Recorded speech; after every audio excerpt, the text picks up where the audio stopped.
Would you like to connect with Lucifer? Which part? Don't know? This is part 4 of part 14 in my interactive series where you choose which energies you'd like to practice with. And for those who are new, hi, I'm Nicole, I'm an astral coach. Real quick, watch 1, 2, and 3 in the series titled Lucifer and number 14. Okay, back to the question format. Why demons? So the popular need for one god, see the last video for reference, is actually very unsustainable for humans. Historically, they try focusing on just themselves and finding all kinds of ways to separate themselves from nature. He said to look at this Bosch painting in the back as a good visual aid for this. They began being uncaring towards nature, finding ways to separate themselves from nature, forcing and working against it. This created a domino effect. First, they lost their collective instinct, and as a result, being unconnected to our archive that holds information on how to live in harmony and one with nature. This created a toxic loop and echo chamber by expecting all help from one god, aka a middleman, who most times will not answer and cannot help because they are a middleman to a specific energy. With this unsustainable structure in place, human specialized demons and angels were created. This was to pick up the slack, really, of the unanswered mystery and parts of ourselves that we ignore and repress.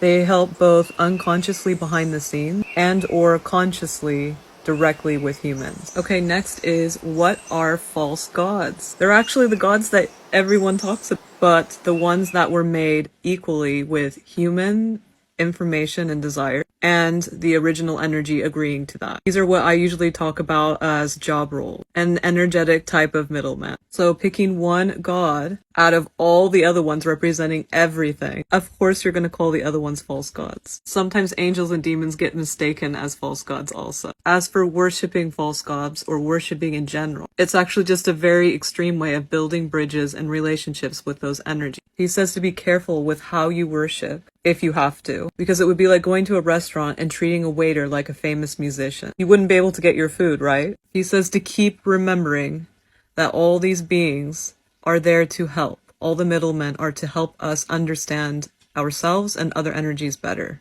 Okay, why Satan? The seduction that people talk about, trickery. Keep in mind what we said about demons earlier. That behavior people talk about with Lucifer and Satan and demons. This seduction is just the process of being able to talk to more than one god, to work on yourself, to learn more about your energy. So the people repressing themselves and have one god to fulfill all their needs, which no god can do, they might see others who are expanding and meeting up with other energy as seductive, sinful, and wrong. So he asks, betrayal of what? Leaving the path of just one god, knowing exactly who we should talk to? Like and follow for more of this series.